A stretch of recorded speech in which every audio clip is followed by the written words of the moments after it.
Our next guest is a childhood friend of mine, one of my best friends, someone who I genuinely just have an admiration and appreciation for. His name is Tomas Aleman, and he is from Venezuela, and he's been here for basically, I don't know, since he's been 6 or 7 years old. And we go a little bit about his backstory, just, kind of like what drew him to the U.S. from, fleeing a socialist country, a little bit about modern day politics and his faith, and as well about the loss of his father, how he has dealt with that, how he has grown from that, and how he continues to push forward and move forward. With that said, if you are on YouTube, I would appreciate it if you could give this video a thumbs up, subscribe to the channel. If you're on Spotify, if you could give us a follow and a rating as well. If you're on Apple Podcasts, be sure to do the same thing there. I hope you guys enjoy the podcast. I hope you're enjoying more of these in-person interviews, kind of like the format that's going on with it. And with that said, be sure to like and subscribe, and it would help out tremendously with the algorithm. I hope you enjoy.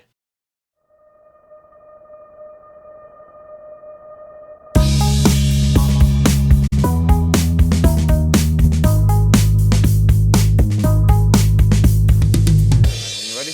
We're rolling. Right now, no intro, no nothing. That'll be in a different segment of the video. But dude, I'm so glad to have you on. I really am. I'm excited. It's been a while. Like we mentioned on the phone, last time I talked to you or hung out with you was before COVID.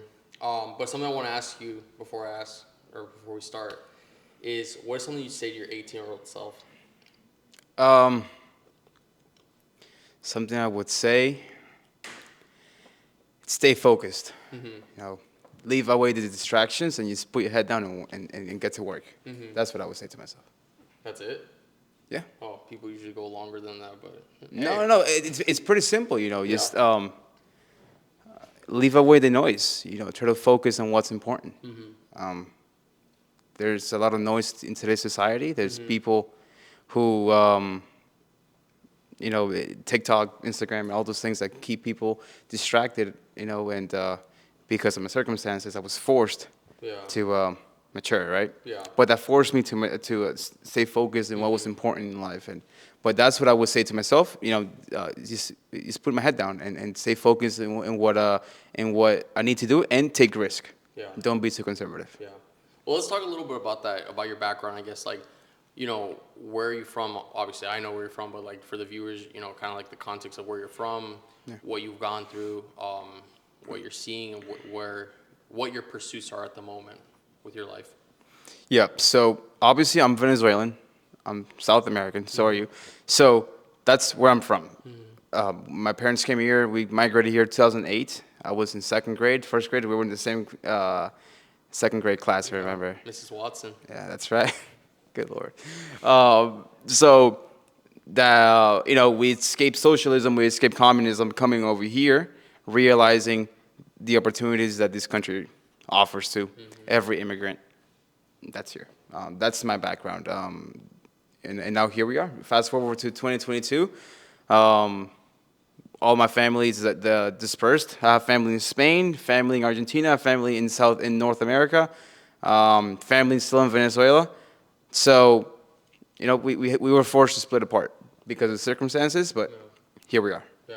So you're very vocal about your politics, obviously, and you're very right-leaning, conservative.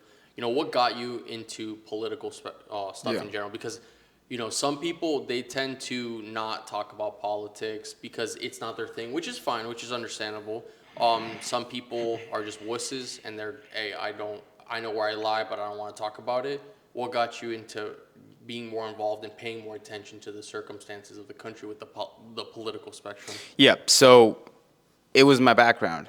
I saw, coming from a socialist, communist country, I saw things that I wish nobody would see. My parents had a business and it got robbed. The business next door got robbed, next door to theirs. My grandparents were really successful. They worked extremely hard in oil. They had in the oil industry, because it's the biggest industry in the country. And they were very successful. They had planned a future for themselves. They had a vision to have my family together, right? They bought several houses. They were very successful. And because of the circumstances, now they have nothing. The government confiscated absolutely everything they had. They lost everything. So seeing them from riches and wealth and hard work to now almost poverty, you're like, damn. And then I was just realizing what communism did to my family. It split us apart, right? Now, family gatherings are very difficult. As opposed to back then, it was a very simple, hey, let's get together. And for Christmas, nowadays, I have family in Spain, have family in Argentina, like I said, family all over the world, because that's what communism does. It splits your family apart. Or in many times, it kills you, because a lot of people that live in these countries, they die, starvation, sicknesses. It's bad, it's bad. So that's why I'm so vocal about politics, and I lived it. I saw it. My grandmother's Russian, so I have Russian descent, and she lived through World War II, when Russia was involved in the war and it was communist as well. She was hungry. If you look at my grandmother, if you throw away food in front of her, she'll ask you, what are you doing? Yeah. Why? Because she was hungry. She went through hunger. There were times where she didn't have food. Yeah. So that's why I'm so vocal, and I see a generation here that's so, I guess, entitled but ignorant about the problem. Yeah. There's no, we have a generation where we're always taught about social problems, like equality and women's rights. Are you referring to Generation Z specifically? Yeah, Okay. because we're the future, Yeah. and millennials, part of the millennials too. But so we're so focused about gay rights, Yeah. women rights, Yeah. equality, and all these things. Where, believe it or not, we already have that here. There's no better place to be gay than America, quite frankly. Yeah. If you go to the other countries, try being gay in Iraq. It's not a possibility. Yeah. But it's a distraction.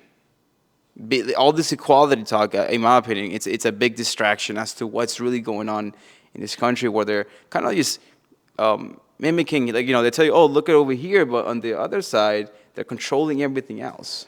They don't see, what occurred, with Trump. And by the way, I lean conservative, but I'm more of what they call a libertarian, which is it's no government control. So because nowadays Republicans also want a lot of government control. They want government control for example, so liberals want government control in scenarios like welfare programs. They want to redistribute the wealth. And a conservative might want control in, for example, in how gas might be distributed. Something like that, just example. So a libertarian believes that essentially government should not get involved with your life whatsoever, and you're allowed to live your life however you would like to, as long as you're not hurting anybody else. So, let me ask you this, because we're both pro-life, but you are pro-life, right? I'm pro-life. Okay, I figured. I just want to make sure. So where do you think it lines then, if you're saying that in a sense of as a libertarian? Yeah. Because I don't want to say I'm libertarian either, but I definitely, I think I'm more libertarian when it comes to homosexuality. For instance, if that's what you want to do, that's your business with God. Exactly. But where do you line, I guess, with abortion in this case if you're libertarian? You know what I mean? Because some people think that it's a matter of, the government doesn't have access to my body. Other people believe that, you shouldn't murder a child, because that's what you're doing, is murdering an infant. Right. Where do you line up with that? What would you say? Well, like I said, I believe the government shouldn't control you unless your decisions impact somebody else. And in abortion, your decisions directly impact somebody else. Okay. So I knew that. On a serious note, because I know that's the common debate, that's the common thing brought up is, if you're libertarian, then why do you think you have a right in abortion, all that crap, you know what I mean? Well, once again, in the topic of abortion, it's just kind of it's been proven again by science that at conception, a unique DNA and identity is formed for that unique human being. So that human being has a unique DNA that nobody else has. Yeah. At the moment of conception. So that brings the point that person deserves to live. They deserve to receive an opportunity to life. Yeah. And give me to say, the blessing that it is, that all the things that have to come together for our life to be created. Yeah. It's insane, So we are all here by miracles, and a lot of women cannot give birth, they cannot get pregnant, And yet again, you have so many women, I guess, being told a lie, kind of like, oh, they're trying to take away your rights to an abortion, not realizing the harm that it does to a woman. You know, I've met a couple women that have had an abortion, and they are heavy into drugs and alcohol because the effects, you know, the effects of having an abortion. Yeah. You know, I mean, that's where I guess the libertarian view is on abortion. It's kind of like, well, if a woman can do whatever she wants, right? If she wants to get tattoos, she can go ahead and get tattoos. If she wants to get, you know, plastic surgery, she can get it, you know. But if at the moment your decisions affect somebody else, that's where it becomes wrong. You know, so that is where I stand, and that's also where, you know, the I guess conservative stands and libertarians, because libertarians it's right, it's conservative. Yeah. So, you know, I think we both know how much of the damage the Biden administration has done without trying to, you know, on both of our ends, without trying to insult the guy too much. Is there anything nice you would say about Biden at all as a person? Maybe not so much on the administration side, but like as a person, do you think there's anything nice you could say about Biden? Well, I would say that it's hard, to be honest with you. It's really difficult. Yeah. It's really difficult, but I would say that they I guess they in my opinion, I don't think Biden has a clue of what's going on, to be honest with you. So I think actually Biden might be more moderate than what people think. It's just that I don't think he's pulling the strings. Yeah. I don't think that it's him, you know, making these decisions. He's signing the paper, of course. But I just don't think, looking at how he has previously voted before in the Senate for the past who knows how many years, and then looking how what's he saying, you know, the thing he's shaking the air, you know, just saying hi, you know, he's just being so delayed in everything he says, you know. I don't think he's in control. It's like, imagine your grandparent is 80 years old, so you could take his car and who never noticed you took his car. You know what I mean? So in the same way, you can tell that Biden doesn't. I don't think he's pulling the strings. I think there's other people behind closed doors that are pulling the strings. And I mean, that's what I would say, is that Biden's actually, in my opinion, I think he's more of a moderate. Like, he doesn't believe that, like, impacting the Supreme Court. He doesn't want to do something like that. But I just don't think he's the one pulling the strings. That's the nicest you can go? I mean, once again, he's moderate. I think he's a moderate Democrat. So since he's a moderate Democrat, I would say that he has common sense. But the sad part is that he doesn't know what's going on. He's so lost and clueless. You know, it's and you can tell, you know, he's reading note cards in press conferences. I don't think he's pulling the strings. Somebody else is. I think he's a nice guy. I definitely don't think he's the wisest with the policies on the country, and you can see that play an effect on how much that's impacted the country the past 2.5 years. But I do believe, you know, his character is like, he's a nice guy, but obviously he's trying to appeal and be nice, and, you know, towards the modern day leftists and just the majority of, or at least the majority of America. But I think he's a cool dude. I just think, you know, his time is up as a president after his term. Well, yeah, I think, talking about that real quick, is that the Democrat Party is actually the party of identity politics, right? So they will switch the subject based on who they're talking to, right? So to an older person, they will say, hey, listen, Republicans want to take your Social Security, you know, which is false. That would never happen, because the system's so in debt that if they take away Social Security, the economy collapses. So that would never happen.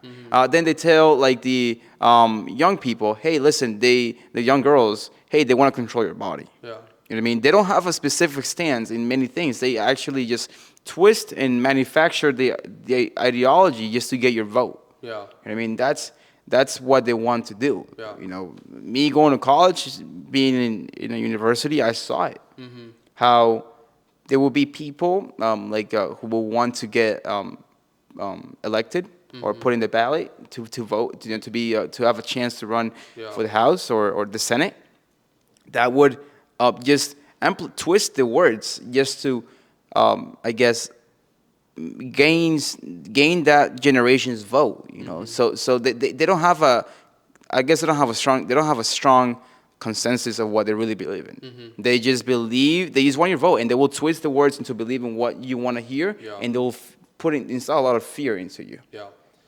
Or like, for example, this example, like they will say, like, the middle income family, hey, guns are really bad, and your kids are going to school, and then the schools are getting shot, and so this is why you have to vote for me, because it's like they will classify every generation, and they will twist the words to believing, for them to believe the narrative. Yeah. Yeah. As opposed to a Republican will say, "Hey, listen, I don't care what generation or where you stand in your political arena or in your life. We believe in the right the right to life, and we also believe in the right to like, for example, in the pro Second Amendment. We believe everybody has the right to own a gun, and they don't try to twist it. Trying to say to the old people, hey, yeah, you should be able to have a gun, and then they go to young people, say, hey, listen, yeah, guns are bad. The conservatives don't do that. Yeah. It's only Democrats, only the liberal party that does that. Do you have any friends who are liberal or left leaning that you're actually like good friends with? Not like, oh, I tolerate this person, but you're just like, oh, that's my homie. We don't agree, but that's my boy or that's my gal. Yeah. I have a lot. I have a lot of friends who are leaning left. Okay. And I get along with them. You know what I mean? Once I tell them my views, that's when things are the opposite. They get angry at my views. But I just listen to their views. Okay? So I was gonna say, I'm going to assume that you're gonna tell me the truth, but do you sometimes get riled up too, or like get annoyed with them when they tell you their opposing views, or are you just like, I think I can calm down? Because I do have friends. I have a bunch of friends who oppose my views: pro-choice, homosexuals, very liberal, very left-leaning people who voted for Biden, and we do get passionate into our conversation, but we never dehumanize or mischaracterize each other, and so that's one thing that I love about my friendships with my left-leaning friends is the fact that though we don't agree, we're still homies, So what would you say? Yeah, so obviously the frustration is always there because you try to explain to somebody something and they just give you reasons that, in your opinion, are really dumb. But like you said, the difference is when you start dehumanizing that person, right? Yeah. As opposed to like me, if somebody doesn't agree with me, I just move on. It's their beliefs and opinions. But in many cases, my friends they hear my opinions and they might disagree. Some just leave it as it is. Some just start judging me for who I am, my personality, what I do, whatever it is. So they start going at you. Dehumanizing you, if you want to put it that way. Exactly. No, for sure. My favorite is when people unfollow you on Instagram. Just not you, but just you in general. It goes to show that they can't handle, things such as that, which doesn't. An Instagram follow is worthless to me. It doesn't really do much. It's just the numbers doesn't do much, but also just the fact that like, okay, I'm not making money from this. Why should I care? Or it's not that deep. It's an Instagram follow. I want to talk to you a little bit about your faith. So are you a Catholic or are you Christian? I'm Catholic. Okay. So are you the kind of Catholic? Because I know that there are some difference with beliefs within the Catholic community as well. Are you the kind of Catholic who like you believe that you can or you should pray to the Virgin Mary or no? Yeah. So I am the type of Catholic that prays to like saints and Virgin Mary. Yes. Okay. So I'm not trying to take shots, and I'm not trying to gotcha. But I genuinely just want to know your perspective. Why is that? Because that it's not in the Bible. That's why. Well, because I mean, you would say that the Virgin Mary is. Is Jesus' mother, That's who created him, was with him. So, I've never really gone into the topic as to why. I know some people believe different things. Like, for example, evangelicals don't believe in praying to the Virgin Mary. I don't know why, because I never really got in depth in the topic. So, I mean, you're asking me something that I I, didn't know that, by the way. you asking me something that I wouldn't be able to give you a basis on. Okay. You know, it's just I'm kind of just ignorant in the topic. You know, I Gotcha. haven't. I mean, I can talk about politics, finance, and economics, but Yeah. when it comes to religion, it's you know, I can talk as Christianity as a whole, but I Mm-hmm. can't talk into when you start dividing denominations. Theology? Yeah, Okay. I just don't know enough about it. Okay. So I I can't understand. tell you why or why not Yeah. because for me why I do it is because I grew up doing it. You know, I grew Yeah. up so it would be as of right now. You know that's I grew up doing it. Yeah. So I guess it's something that I have to learn more about it before I tell you my reason I why got you. why I got you. you know. Yeah. Because obviously part of what's dedicated to this podcast is the idea and talking about faith and stuff. Yeah. But would you say that you have a relationship with God? Because I think you do because of how Yeah. of what you said and stuff. Like is it your own faith? Is what I'm trying to say. Your own Yeah, I relationship. definitely have a relationship with God Yeah. and Jesus, and it's very important to have one. Mm-hmm. Considering that we are always seeking, I guess, pleasure and satisfaction in everything we do, Mm-hmm. not realizing that a lot of those things are very temporary, Yeah. and the only way, I guess, the only way you can, in my opinion, the only way you can really have a guidance of life is following Jesus. Yeah. Following his actions, what he Mm-hmm. did. You know what I mean? That's kind of like your mentor of life, right? Yeah. Kind of how you follow. If you work in sales or if you're working, I don't know, real estate, whatever it is, you follow the person that's teaching you. You know Mm-hmm. what I mean? And you follow his footsteps. So that's Jesus in life and in all the teachings, So Yeah. so in my opinion, in order for you to have an idea of guidance and how to navigate this life, Mm-hmm. you need a mentor, right? Yeah. And that mentor, obviously, it's not your boss or your mom because your mom is just as human as you are Mm-hmm. and just as flawed as you are. So you need somebody like Jesus, the most perfect man, the best scientist, the best, miracle maker you can think of, Yeah. the most compassionate guy, but also very disciplined guy. Mm-hmm. So he wasn't the type of man to be, it's okay. Like, I'll sit with you. You're a sinner. Go do it again. That wasn't the guy who he Yeah. was. And I think there's a misconception about that. He was the type of guy who would sit with the dude, with the sinner, Mm-hmm. but he would say, hey, what you're doing is wrong. Yeah. You know what I mean? Like, I'm willing to sit with you, but what you're doing is literally wrong. Jesus Just letting you know. is friend of sinners. He has many titles, and I always talk about that. But one of his titles is friend of sinners. And one of the things that the Bible talks about too is that he said, "Go and sin no more." You look at all four of the Gospels throughout all of them. He always said, "Go and sin no more." He always gave that opportunity of life, opportunity of redemption, and I do agree. I think that's an issue.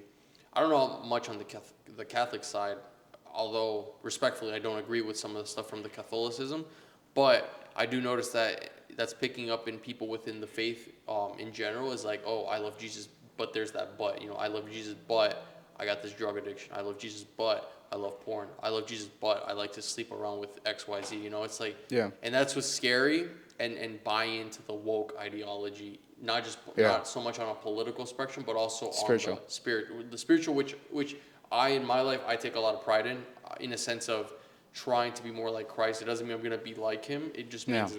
that the goal, that's what sanctification is to continue to be more like Christ and to learn and to move forward. Right. But I think the narrative has been shifted to, oh, if you're being convicted or you're being held accountable, oh, you're judging me. The whole victimhood crap that people like to play. And then, if you don't say anything, then it's like, oh, I love Jesus, but there's these things that I'm also enjoying. It's like, Jesus called us to, take out, or excuse me, he called us to take up our cross daily. And I think, like, the issue is now, and like I said, I'm not trying to play the high horse by any means. I'm a human who is also flawed. I'm a wretched sinner. But the culture is what concerns me, in regards to that specifically. Yeah, so I think it's because the culture has shifted. Yeah. And I feel like it comes to, especially it has become a very self-entitled world.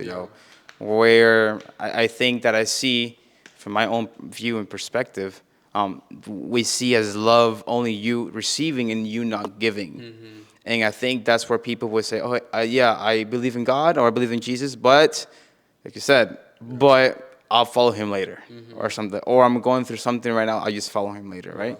And not realizing that, in you believe in Jesus or you may love Jesus, but in that love or in that belief, how Jesus died for you, not wanting to. I mean, who wants to have nails in your the palm of your hands or on your wrist, whatever it is? But he did it because out of love. Because love, it's in my opinion, love is not so much of a feeling or what you're receiving. Love is what you're giving and what you're sacrificing for the other person. Yeah. That's what love is. I mean, believe it, I don't think a woman carrying a baby in her belly, it's too, I guess, pleasurable for her, right? It's heavy and you go through all these hormonal changes. But why does she do it? Why does she conceive? Because she loves that baby. Yeah. You know what I mean, even if it's painful. Yeah. You know what I mean, even if it's painful, she genuinely loves that living being inside of her. So in the same way, I think, the reason why we're seeing that what you're talking about is that that part of love and understanding what love is has been tainted. Yeah. You know what I mean? It's been blurred out. It's just kind of like, what am I receiving instead of what am I giving?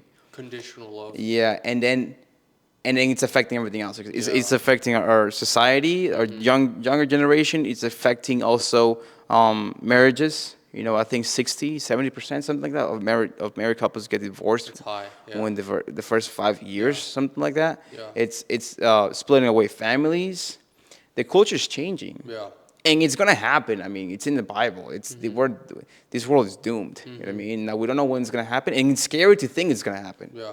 Because you're like, oh my God, like what's after? What's after? So that's my view. That's my opinion. Yeah, I mean the thing with love too. So I obviously agree with your perspective, and I do want to add on to that. Actually, is something my best friend told me is that love is not a feeling; it is a choice. Yeah. You choose to love someone, not based off of how they make you feel, but because you've made that choice. Just like how, and the best example from a biblical point of view, honestly, in life in general, is the fact that Jesus chose to sacrifice himself. God chose Jesus as an act of love to show him, represent, hey, this is what all of you deserve.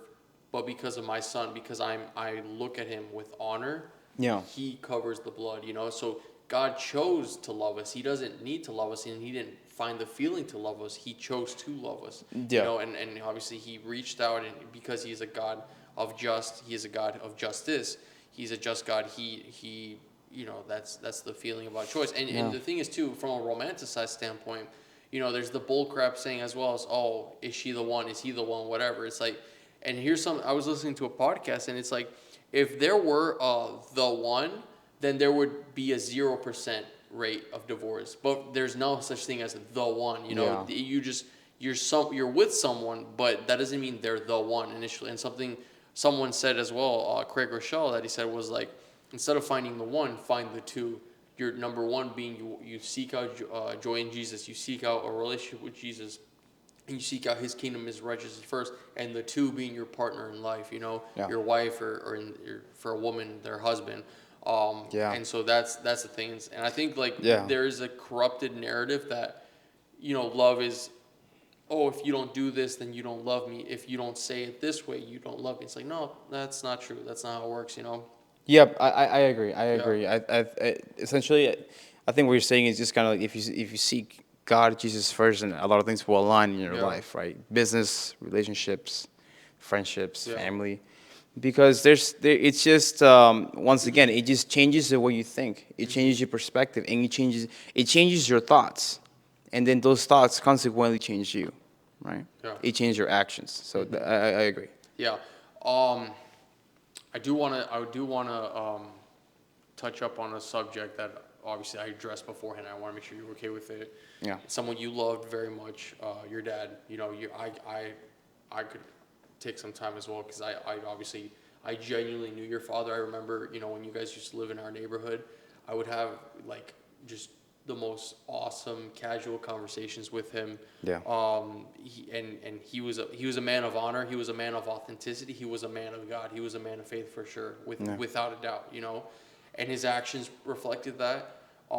His impact on people reflected that, and definitely the impact. Obviously I know your brothers, but I know you very well, and that has definitely shown, like, his impact, his fatherhood has been proven on you because of how you came out to be, you know.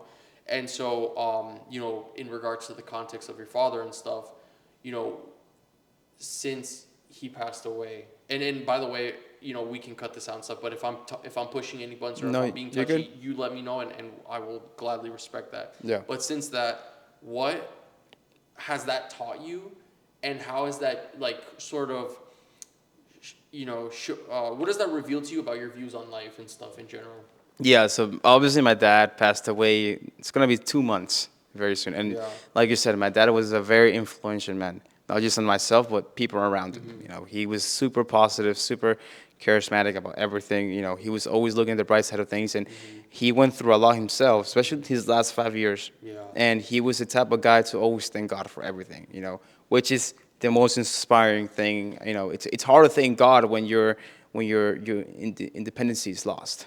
You know, but what it taught me about life, it's like the main thing that it taught me is that your achievements in this world, your ambitions, it's good to have an ambitions, but your achievements, your degree, your business, how much money you make, Mm-hmm. all that will be left behind.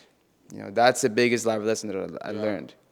And that all you take with you is your family, you know, your family, the way you viewed your family, in the way your family viewed you. Yeah. Um, God is what you take with you, and your life experiences, what you Mm-hmm. experienced in this life. You know what I Mm-hmm. mean? Everything that's materialistic would essentially be left behind. Mm-hmm. And it gave me a big perspective because I've always, you know, been kind of like the person to always be very ambitious in many things. Yeah.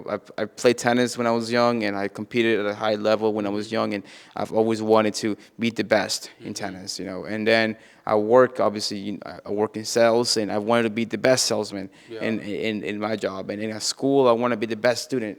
And it gave me kind of a perspective where it's just like, wow, like you don't take anything of that with you. You know what I mean? That satisfaction Yeah. may last a little bit long, but then Mm-hmm. afterwards it's gone. Yeah. So it made me just realize, it's all this worth it. Mm-hmm. It's all this worth it, and what's worth it to me. You know what I mean? I Mm-hmm. guess that's what it made me realize the most. What matters to me the most, and one important thing that I learned the most is that nobody can take away your happiness. Mm-hmm. Your happiness is yours to keep, Mm-hmm. and your happiness is also a decision you make every day to be happy. And you can't let anybody, any job, any person, any boss, any client, and nobody, any teacher take away your happiness. Yeah. Because the minute they take away your happiness, you lost. Mm-hmm. Because that's the only thing that really matters, how happy you are in life. Mm-hmm. That's the only thing that matters, really. Yeah. So would you say that your view and your shift has been for the positive or the negative? Positive. Okay. Positive. It's been a hard lesson to learn. Yeah. Obviously, it's been a hard lesson to learn, but I'm glad I learned it so young. Yeah. When I'm 22, as Mm-hmm. opposed to being 35 with 3 children and three Yeah. kids. Yeah. Or 40 with 3 kids. Mm-hmm. I'm glad I was able to learn it so young, so that I can apply it in my life. And because once again, I feel like we, as a society, we sacrifice so much, right? Mm-hmm. That we leave behind what's important. Yeah. We leave our families behind. Mm-hmm. We leave behind our just what really matters. Our faith goes behind. We leave Yeah. it last, and we prioritize our job and careers, and and all of that. I don't think that's the way that God intended for things to be. Yeah. And which and as a person that grew up in this society, Mm-hmm. I've realized, like, wow, like it's crazy. I mean, we have all these crazy goals and ambitions, which is nothing wrong to be Mm-hmm. ambitious, but to put everything behind and put that ambition in front, Mm-hmm. I think that's where the problem is. Yeah. Um, you know, I believe that the way you've reacted from this has been insane to me in a good way. Because I know multiple people who have lost, like, a father figure or even their mothers, and the family structure kind of dismantles a little bit. There's separation within the family. There are just people who, they lose their faith too, as a person in general, but most importantly, their faith in God. They kind of just put God onto a shelf, and they don't tend to seek him out more from the pain. You know, they just walk away and they abandon their faith.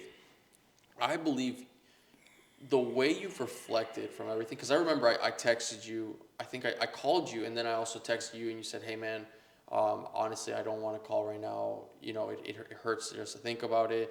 I don't want to cry down on the phone and stuff. But then eventually you reached out, and you called me, I think like, it was a month and a half ago, or somewhere around there. And obviously I answered right away and stuff. And your tone of voice, your attitude, I was like, crap, man, this guy's got balls. I'm not gonna deny that for a second, like his view on that. So like, you know, needless to say, it is encouraging for me because obviously, you know, I've never lost anyone. I've lost a couple people in my life, but I've never lost anyone to the same standard a son or a daughter would have with their parent, you know. Yeah. And so, you know, how have you been able to kind of like remain faithful towards the Lord? You know, because like I said, people tend to abandon their faith, they tend to forget it all, but you seem to still fear him out of respect, and you still seem to acknowledge that God is there. You know what I mean? Yeah.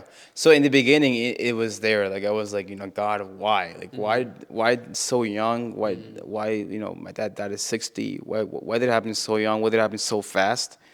You know, and why did everything happen in the last 5 years? Why did it turn out the way they did? Yeah. Because to give your viewers a little I guess history, my dad suffered a stroke when he was 5 years ago, and that left him, you know, disabled. Yeah. He couldn't work anymore. 2018, I remember because I was with you. You got the phone call and everything. Yeah, and then so that knocked all of us down. Yeah. You know, and then fast forward, we worked really hard, therapy to be able to, for him to walk again, and he was able to walk, but with a walker, right? But he was able. We worked extremely hard because they said that first of all, they first said that he was not gonna be able. He was not gonna live. Well, he lived. Then they said he was not gonna be able to speak. Well, he spoke. Then he spoke. Then they said he was not gonna be able to walk. Then he walked. Yeah. You know what I'm saying? So you see what I'm saying? So he broke barrier after barrier. So we were like, okay, and so we moved forward from that. And then you have like, it almost feels like you have another wave of obstacles and your struggles coming again. It almost feels like, I don't know if you've ever been to the beach or the pool or like the beach, right? Where you get slammed by a wave. As soon as you go up, you get slammed by another one. That's what it felt like. I was just like, you know, I can't believe this is happening. Yeah. I thought 5 years ago, I thought that was enough. And then you get slammed with another wave of obstacles, and it was death, you know. And death, it was the hardest things for me to accept. Yeah. You know, to accept that this was happening. Yeah. You know, it was like, you know, and that's, I think, the hardest thing to do in life. Accept things as they are. You know what I mean? You just have to just bite your tongue and just accept it. You know what I mean? Yeah. It is what it is. Yeah. And the way I've been able to just stay sane and move forward is first realizing that it's gonna happen to everybody. Yeah. You know, death is inevitable, and essentially everyone's gonna experience it. You know, and the second thing is remaining grateful. Gratitude is being of it all, because by the end of the day, you know, my brother told me once that, you know, we don't deserve to be alive.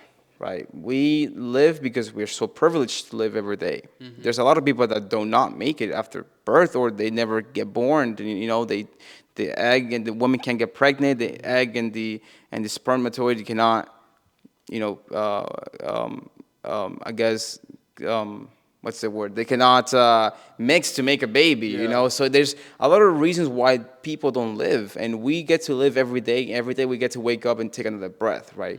So that gratitude, I guess, changed my perspective. I was like, well, if we are lucky enough to breathe every single day, every time we wake up and open our eyes, then that makes me think that, well, then I cannot be upset because God gave my dad 60 years to live.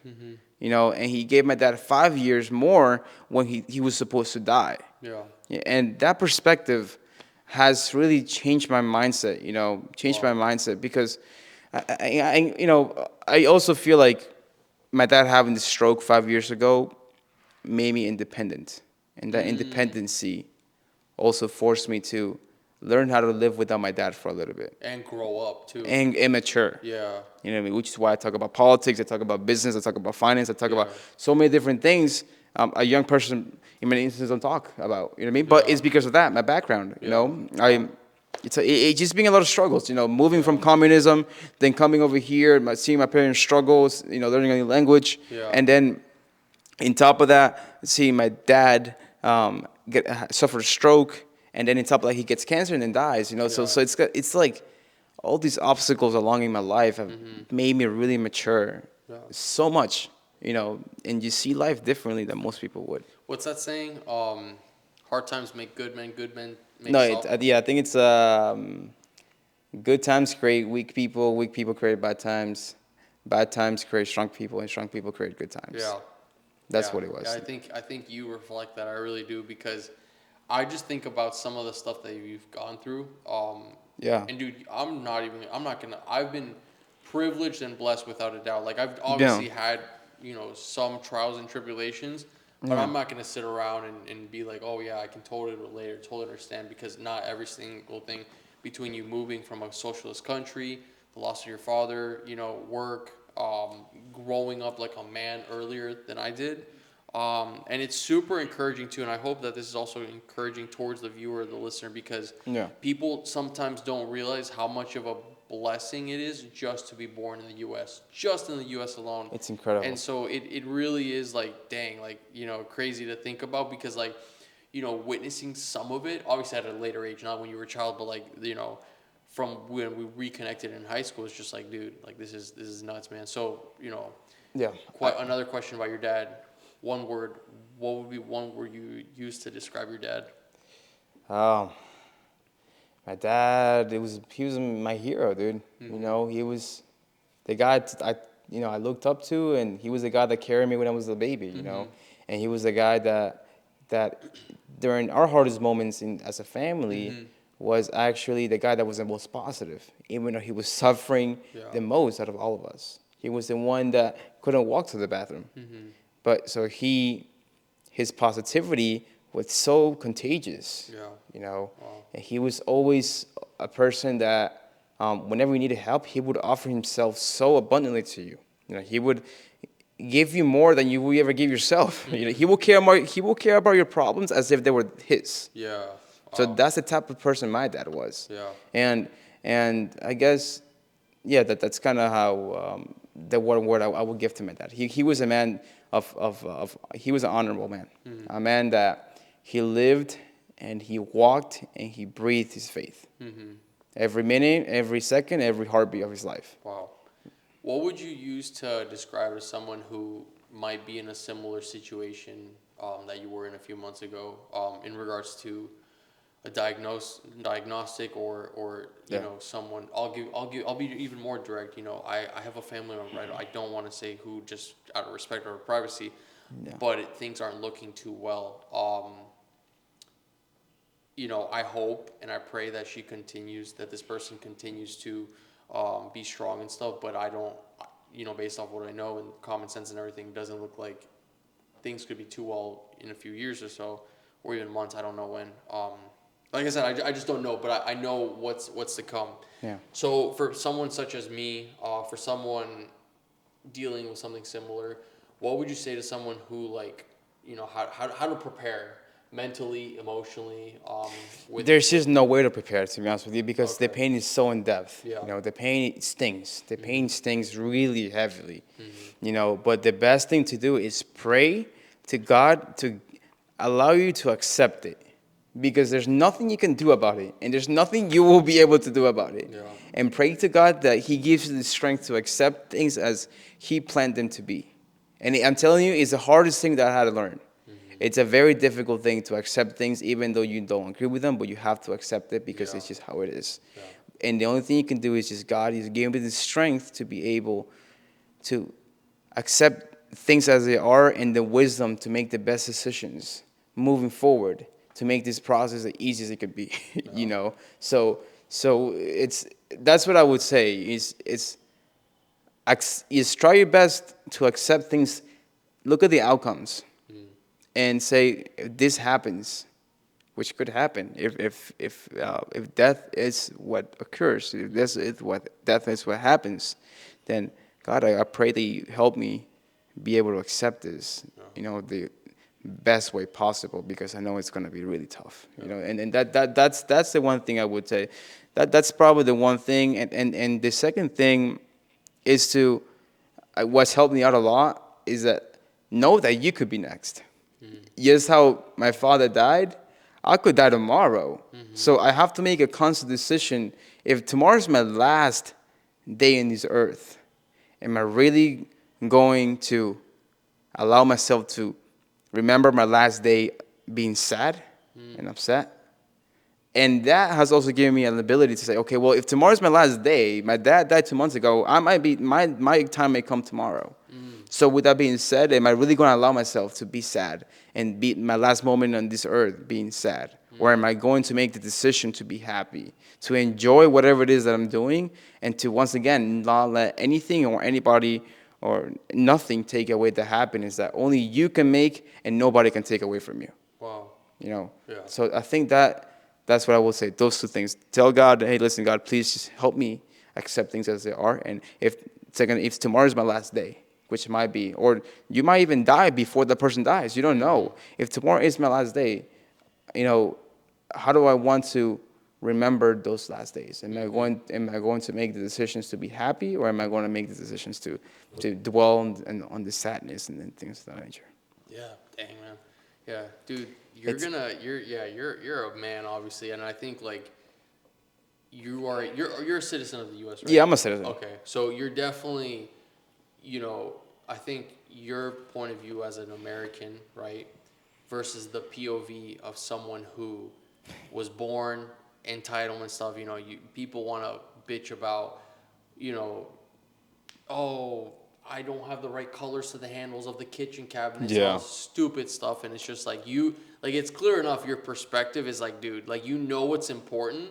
You know what's things that are worth having and putting attention to. But if you don't have them, you'll live, and then you just know, like, flat out, okay, like this is not important. This is just stupid. This is not worth my time. You know, so that molds you, and it does prepare you, because you already obviously know how the real world works.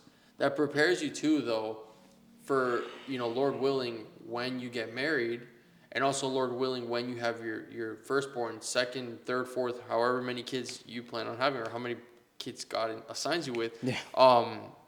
It's clear enough, like, there is preparation, though, for certain things, right? So it's important, and you obviously, with what you've gone through, from where you've been, what you've seen, you understand the importance of, like, what's worth putting a time and energy. Yeah, definitely. And that's the one thing I'm grateful for, the struggles, you know, because it gives you perspective. If you don't, not that I'm saying if you didn't struggle, but struggling definitely gives you perspective and allows you to see what's bad. And the only way I think to really count the good days is to first experience the bad days. Yeah. You know, it's just, it's like, I guess it's a sad reality for us as humans, is that we have to really understand what's bad to be able to appreciate what we have. It's kind of like, you know the song of "Let Her Go" by Passenger? I don't know if yeah, I'm not gonna sing it, but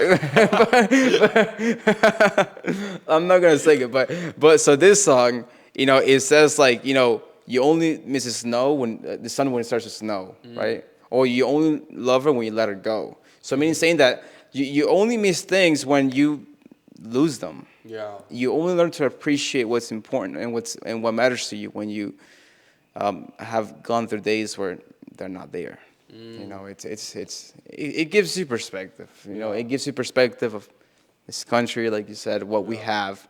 Living in America, if you were born in America, you won the lottery. Yeah. If you are gay in America, you're freer than any other person, any other gay person in the world. If you're a woman in America, you have the most rights any other woman has in the world. You know, if you are lower class in America, you're one of the wealthiest people in the world. Yeah. You know, Yeah. so it's and if just believe in America, you're guaranteed a plate of food in front of you every single day. Yeah. You know, and that gives you perspective. You know, if you're a minority in America, you have more opportunities than anywhere else in the world. Because when people say, "Oh, but look at India," "Oh, look at Norway," these countries where they're or like Germany, right, where or Switzerland, where they're really wealthy countries. Yeah. But try being an immigrant there. Yeah. See how it goes. Exactly. See how quickly you can get a citizenship in Switzerland Yeah. or Germany. Germany. I know that changing a little bit of it, but like or Japan or Dubai or Qatar, Yeah. wealthy countries. See how easy it is to live there. You know what I mean? Or your rights, your freedoms, Yeah. like the freedom of speech, or the rights to bear arms, the rights to own a gun, to protect yourself and to protect somebody against the government tyranny. And people say, "Oh, but the government would never do such a thing." Well, it did in my country, and no one saw it coming. It does it in China. It does it in Cuba. Yeah. It's happening in Argentina. It's happening in Colombia soon. It's gonna happen. It's happening in Chile. It's happening in Brazil now. Yeah. So how can you say that it won't happen here? Based on what background can you say the government would never infringe your rights if it's happening all over the world, and America is the last place standing? Yeah. If this falls, it's done. Yeah. That's Society, and once again, I think, in my opinion, the Democrat Party of today, which it's a lot more left-leaning than 50 years ago. Oh yeah, for sure. You know, Yeah. And that's what I'm like. I don't. I'm gonna be cautious on how I say this, not because of it hurting people's feelings, but I don't want to come off as arrogant. I really wish that the modern day leftists from today were similar to the ones you would hear about 30, 40 years ago, like the JFK liberals, or because politics. Let's be real too for a second. Politics was not as big of a thing until 2016 because Trump. I'm not trying. I am a supporter of Trump to a certain degree, and there are some things I don't agree with. But he was the person who kind of revealed behind the curtain and the ugliness of this is what's kind of going on right now. This is what's happening. Yeah. That's what Trump did.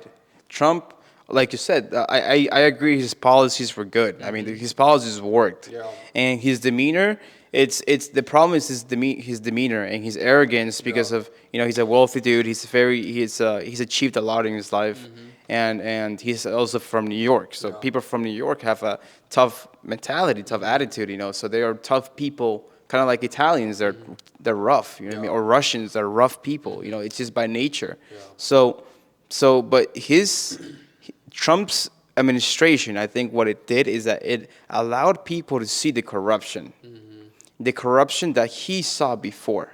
You know what I mean? During Obama, those 8 years of Obama, which in many cases, we saw that's how this whole censorship from Facebook and Twitter, and you can't say there's no censorship because literally Elon Musk right now is revealing all the censorship and all the shadow banning that was literally against conservatives. That literally, I think I read the news just now that they just proved that Trump's account in Twitter was shadow banned, and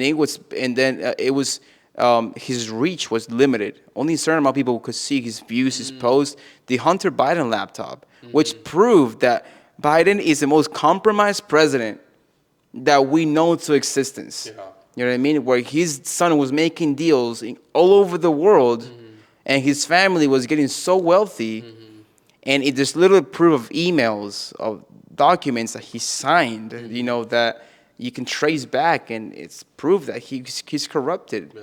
And Trump, I think he, out of love for his country, he has a very comfortable lifestyle. Mar-a-Lago is I never been there, but I passed by there before, just on my way to North Orlando and whatnot, and you realize how beautiful and how comfortable this guy's life is. $4 billion net worth now. I think it's like $2 billion. Yeah, dropped by half, 50%.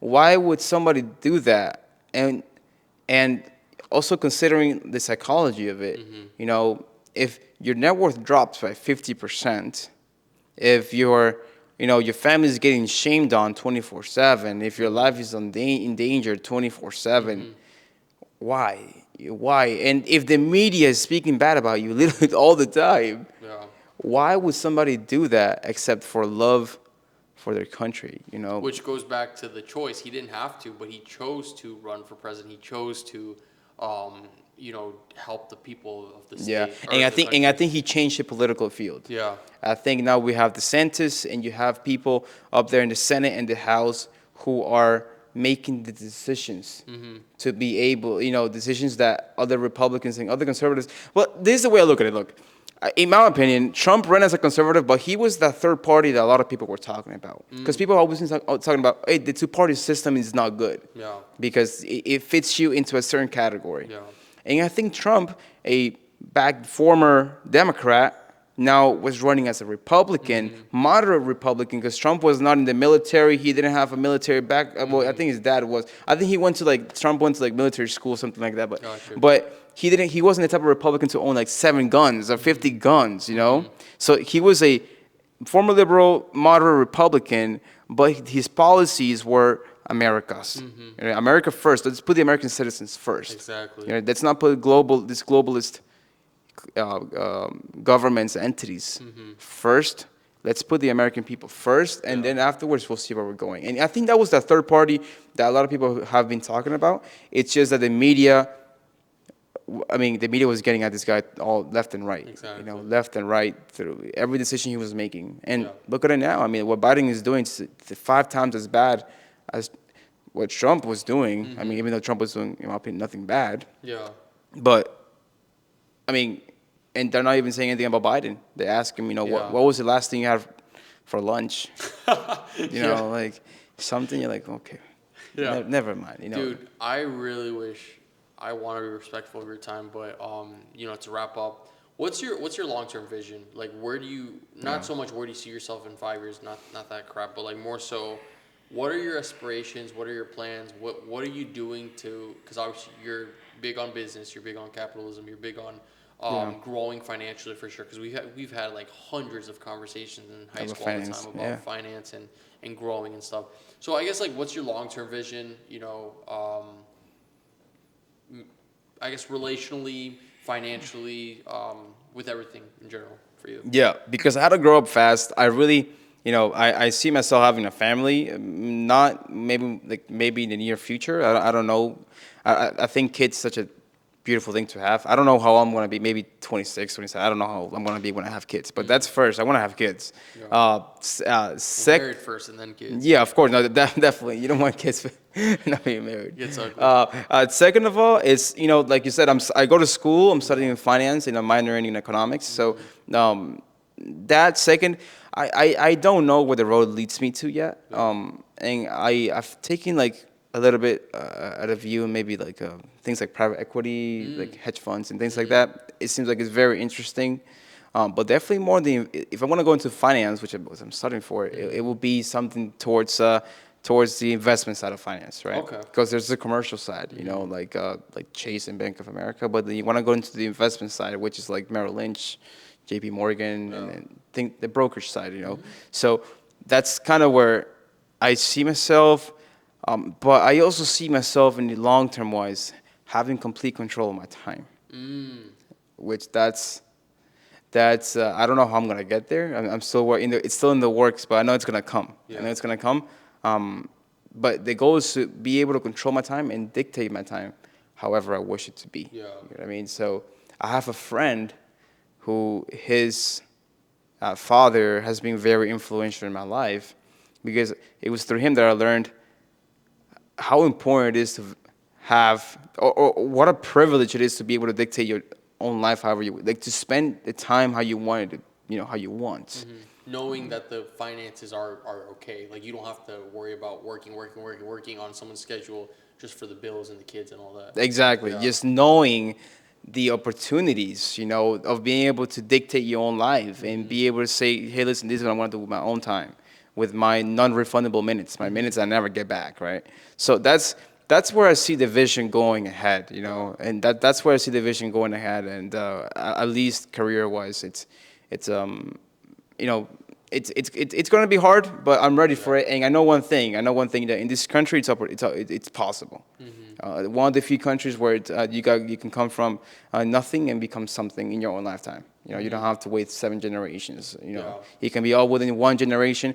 You just have to find something, I guess, that not only are you passionate about, but you know something Yeah. enough about it to be able to give enough value to the society, to the economy, and enough people are willing to, I guess, use it for their own lives. Yeah, So dude, I think what you're getting at as well is I like personally I like to look forward to what I do, what projects I'm working on, whatever work it is I'm yeah, at, whatever I'm doing, and I'm just like I don't want to sound rude, and I definitely don't want to sound like I'm judging off superiority, but like I look at certain people's lifestyles, and then I look at people who dread to go to work, and I'm like, dude, why don't you like do something about it? Like, yeah, because people, especially, I remember when I was in high school, I would always want to work and stuff. I never had like a regular quote unquote job. I always had something going on. right, Um, but people always complain, oh, I hate working. Oh, I don't want to go to work. And for me personally, like, and I'm not wailing on people who work a 9 to 5. If that's what people want to choose, that's great. That's fine. Nothing wrong with that. I personally just don't like the idea of like, hey, I need you here from this time to this time. Like that to me is just like, dude, I want to be able to like make my own money and say, oh, I'm gonna work on this time. I'm gonna do my yeah, devotional on this time, whatever. And I don't know, bro. It's just like it's kind of scary for me that people are okay with the idea of comfort, and I don't like that idea physically, financially, spiritually. yeah, I try to get my workouts in. I try to, well, I'm not trying. I am taking actions and initiatives to grow all my finances and in my endeavors and all that stuff. And then I also try to, grow spiritually as well, because one of the scariest things and one of the things that just like, dude, I could never is the idea of comfort in all areas. yeah. I And agree. I don't know, bro. I like to like for instance, I trade in the stock market and stuff. That's not all I do, but I sometimes hate the weekends if I don't have anything going on because I'm like, dude, the stock market's closed. You're not gonna see Apple or the S&P 500 Yeah, going from this price to this price. And I'm just like itching. I'm like, okay, can the weekend be over? Can the weekend be over? I want to, stock market, because I genuinely enjoy it and I love it. yeah, And I don't know, man. I definitely, I think it's good and I think it's important. And I love that thought of like, oh man, pursuing my own time and like yeah, getting my own yeah. freedom. And I think it's scary, and it's also I think it's also scary because the way we have evolved as a society. Just to give you a background, obviously history. I always read the history, right? Back then, there was no such thing as 9 to 5. But back before, I think it was Ford that became out with he came out with the Ford, the car, and he started making his factory, and he was the one that came up with the structure of time. People are here to work 8 hours, and then you get 2 days off, which is equivalent to like 40 hours a week. Yeah. But before that, people were just it was just it was all small businesses, and people were able to choose their time however they wanted to. Yeah. And I think like, and then we grow to a society now that when we go to school, we're forced to stay in school for 8 hours. Out of those 8 hours, how productive are we? You know what I mean? Out of those 8 hours, productivity is really only being used maybe less than half of that. Yeah. So those 8 hours, you're wasting a lot of time, Yeah. right? Yeah. A lot of time that you could be using toward other things. You're just BSing around the phone, talking to your teacher about nonsense, but you're forced to stay there 8 hours. So you're programmed into this mentality that like, okay, whatever I do, I have to do it 8 hours. Yeah. You know what I mean? Yeah. Because we are a consequence of our environment. That's what we are. Absolutely, man. So we've kind of grown into a country, a generation that's been used to being told what to do with our time. Yeah. Since we Absolutely. were young, and it's a scary thought, like not having nobody to tell you what you're gonna do with your time. That you're gonna dictate your own life, how you envision it. You know, it's a scary thought, but I think that's where the freedom is, at least financially Yeah. and business wise. That's I have another friend that he trades forex. Mm-hmm. Very influential guy. I'm not gonna say his name, but if he watches this, he knows who he is. Really good. He's my brother, dude. I love this guy, and he's been super influential in my life, and I see how he spends the time, his time, how he wants to, Mm-hmm. and he always tells me, he's like, Tommy, literally, like the best thing that's ever happened to me is the fact that I get to choose. Maybe I'm not the biggest millionaire out there, you know, the wealthiest guy Yeah. out there, but I get to choose my time, how I get to spend my time how I choose it, how I want to. You know what I mean? Yeah. I think he just went on a trip to who knows where this time. Mm-hmm. But every weekend he goes on a trip to who knows where. And but it's incredible. You see that and you're like, wow, like a lot of people wish they could have that. Yeah. You know what I mean? A lot of imagine how much you can be with your kids. Yeah. How much more time you can be with your kids, how Mm-hmm. much more time you can be with your wife, or you can just spend doing things and not necessarily fooling around, but you can spend time. You can spend your time, invest your time on things that are meaningful to you. Mm-hmm. Yeah, Yeah, brother. yeah. Man, like You're literally good, the bro. last question. You're good, But brother. what do you want people to remember you by when people know you, have context of you, whatever? Tomas Aleman, blah blah blah blah blah blah. You know, and your time comes. We all have impacts on people. We all have legacies to a certain degree with people. What do you want people to remember you by? Um, I want people to remember me by maybe the impact I had on them. Yeah. You know what I mean? Not maybe by the amount of money that I had or the amount of success that I had. That's all Mm-hmm. personal for me. That's what I want to achieve. But I don't Mm-hmm. want anybody to remember me as that. You know. But I want people to see me maybe as a guy that cared about your problems. Mm-hmm. You know, when nobody else would. Yeah. A guy that was there for you when nobody else was. Yeah. You know, and a guy that led by example when nobody else would. Yeah. You know, that's maybe the type of guy that I want to be remembered as. You know, kind of like my dad was. You Mm-hmm. know, a guy that people remember him and oh my God, like there's just good thoughts about him. You know, Mm-hmm. you're not the only one that tells me, hey, your dad. My memories with your dad are all positive. There has never been one single negative um, I guess, Comment from a someone. comment or memory from somebody spending with my dad. Mm-hmm. And, you know, that's what I want to be remembered as a person that gave selflessly, you Yeah. know, as a person that gave without asking for anything in return. Mm. Because by the end of the day, I always think that that's what we're here to do, Yeah. to give. And that's the concept of everything, dude. Yeah. It's a concept of life. It's a concept of success, right? Business, for example, dude. Amazon is so big now because they gave more than they received, right? Mm-hmm. You can return the package 60 days later. It could be broken. And you can still Mm-hmm. return the package. You know what I mean? They were so focused on the customer experience, right? Yeah. And it's the same concept with friendships. You know, you first have to give to receive, right? Yeah. So if you want more friends, you first be the friend. You know, Mm-hmm. if you want a good girlfriend, you first be a good boyfriend. Mm. You know, if you want to be a good dad, then you first be the good person. You know what I mean? But you can't expect your dad, you know, you can't expect your son to respect you if you don't respect him. Yeah.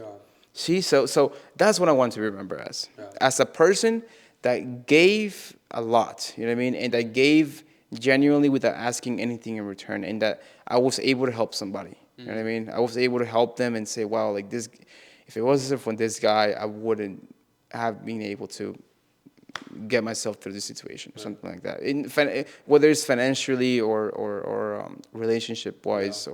or spiritually. So that's kind of. What about you? What about you? Dude, I Now that you're wasn't. asking me all these questions, Oh my I gotta hear gosh. your story, I dude, wasn't. for a little bit. I wasn't. Yeah, well, for a little bit, it's like 2 minutes maybe. But oh man, what would I want people to remember me by? Honestly, I think the most important thing that I would want someone to remember me by is um my faith towards God, because everything I achieve, everything I do, everything that um I present Yeah, is an extension of who God is, not because of me, but because of what God has done through me and the grace that was revealed and shown to me. So I would want people to remember me by my faith. yeah, Like I said, not because it's my own faith, but because it's the faith that God has placed in me and God has grown in me through my trials and tribulations and my circumstance, you know. Yeah. I Absolutely. think that's the most, because I achieved a net worth of 200 million. I helped out 100 families by employing them or whatever. It's like those are good things and those are great, but those are temporary. But faith Right. in the Lord is eternal. Faith in the Lord is something that Yeah. actually has impact forever, you know. Right. And so if out of all the things, I think that's the one thing I would want people to remember me by, Yeah. is by my faith and not by my works. It's definitely a beautiful thing, to be able to want to be remembered as that. It's something that I think we need way more nowadays in society than ever before. Yeah. To be able to be remembered, not from a materialistic standpoint. Yeah. In a society where everything has become materialistic. Yeah, bro. So I agree with you. Dude, yeah, and this is why I wanted you on this podcast, because like every time that we talk, every time we link up to hang out, or even when you used to live in my neighborhood, always was fruitful, productive conversation. Not, oh, dude, I got the new black Yeezys, or oh, bro, I Yeah. want a Porsche 911. None of that garbage. I'm talking about like important things, economics, politics, faith in God, all these things. And I appreciate you coming on the No, podcast. and I really do. it was really fun. I think it's fun, and it's interesting to talk to somebody like-minded as well. Yeah. To be able to just really get in depth in topics that are meaningful. That are important. Yeah. Whether it's politics or finance or economics, whatever it is, or spiritually, which is super important as well. And I think it's needed. It's needed more like now than ever. Yeah. Young people to stand up. Yeah. To stand up, to be bold, to be courageous, to when you see something that you don't like, to say it, you know what I mean? Yeah. Like, don't just stay quiet because you're scared.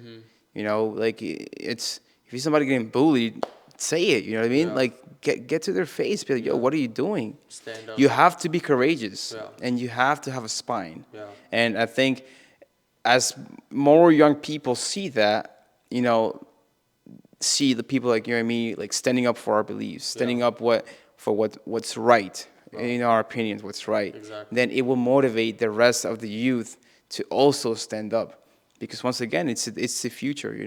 Our parents will go away, our grandparents will go away, and what's left is us. Yeah. We are gonna be dictating what's to come. How our kids are gonna be raised, what type of environment and what type of country our kids are going to be raised in. That's up to us. That's up to our generation. Yeah. And if we keep letting, I guess, the culture drift away from its values, I mean, you can only guess that it's just going to lead to something catastrophic. Yeah. I was studying a little bit. And last time, Guillermo, we were so divided. This country was so divided as it is today. It led us into civil war. Yeah.